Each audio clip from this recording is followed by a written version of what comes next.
Welcome to spell out के एक और नई वीडियो में। तो इस वीडियो में हम बात करेंगे रिसेंटली रिलीज हुए शी हल्क के एपिसोड 7 के बारे में। तो चलिए वीडियो को स्टार्ट करते हैं। तो एपिसोड की स्टार्टिंग होती है जेनिफर के घर से, जहाँ पर जेनिफर के पास एक मैसेज आया होता है जोश का।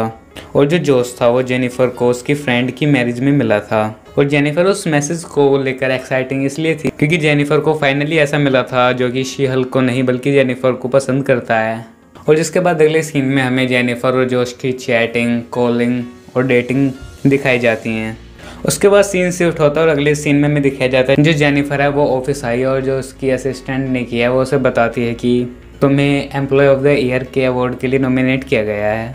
पर जेनिफर उसके मैसेज का वेट कर रही थी और इसी तरह पूरा दिन निकल जाता है। जेनिफर बैठकर अपने घर पर टीवी देख रही होती है और साथ ही अपने फ़ोन में मैसेज को भी चेक कर रही होती है।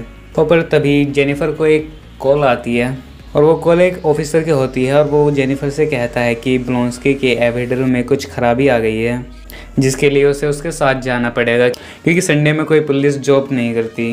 तो इसलिए ऑफिसर और जो जेनिफर थी वो दोनों चेक करने जाते हैं कि उसके एविडर में कुछ प्रॉब्लम है या नहीं।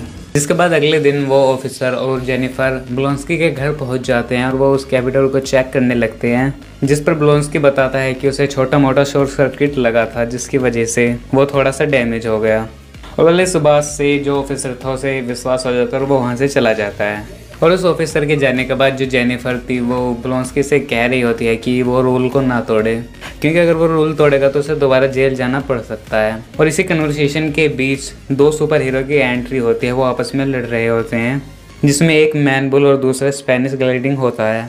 और उन दोनों की लड़ाई की वजह से जो जेनिफर की कार थी वो भी डिस्ट्रॉय हो जाती है, जिस पर जेनिफर को भी गुस्सा आ जाता है और वो मैन बुल को वहाँ से उठाकर फेंक देती है।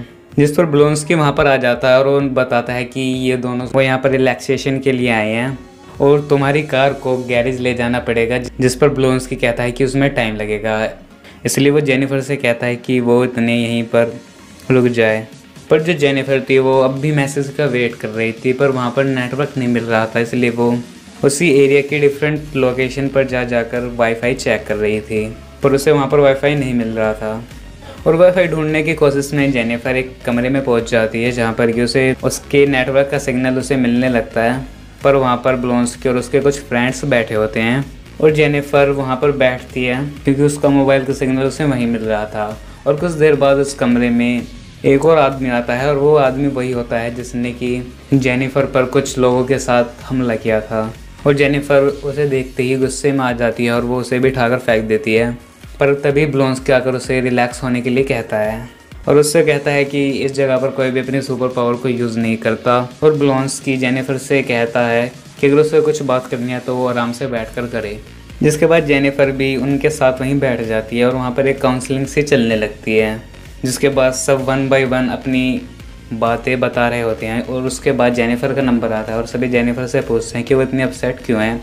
जिसके बाद जो जेनिफर थी वो फाइनली जोश और उसके बारे में बताती है और उसके बाद बताती है कि उसने नेक्स्ट डे कई मैसेज और कॉल करी जिसका रिप्लाई उसने नहीं करा। जिसके बाद जो सभी लोग थे उस काउंसलिंग के वो कहते हैं कि तुम भी उससे मैसेज करना बंद कर दो और उसके नंबर को डिलीट कर दो।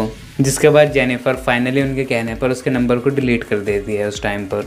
और उसके बाद जेनिफर ने अपना पूरा संडे ब्लोंस्की के घर पर स्पेंड कर लिया था और उसके बाद टाइम आ गया था उसे अपने घर जाने के लिए, जहाँ पर वो एक ट्रक की मदद से अपनी कार को उसमें लाद कर वहाँ से निकल पड़ती है। और जो जेनिफर थी वो जाते हुए एकदम रिलैक्स फील कर रही थी। उसके बाद हमें प्रीवियस का एक सीन दिखाया जाता है 3 डेज़ पहले का, जहाँ पर कि जोश और जेनिफर इंटीमेट हुए थे। और उस टाइम पर जो जोश था उसने जेनिफर के पूरे मोबाइल डेटा को अपने मोबाइल में कॉपी कर लिया था और साथ ही उसकी एक पिक भी खींची थी। वेल, इस सस्पेंस के साथ ये एपिसोड यहीं पर एंड हो जाता है। तो आई होप आपको इस एपिसोड की एक्सप्लेनेशन पसंद आई हो। और हाँ, अगर आपको इसके पिछले एपिसोड की एक्सप्लेनेशन देखनी हो तो उनकी लिंक भी मैंने इस वीडियो के डिस्क्रिप्शन में गिर दिया, आप उन्हें भी कंप्लीट देख सकते हैं। तो इस वीडियो में इतना ही, मैं मिलूँ आपको नई वीडियो में नई मूवी या फिर नई वेब सीरीज के एक्सप्लेनेशन के साथ। तब तक के लिए गुड बाय।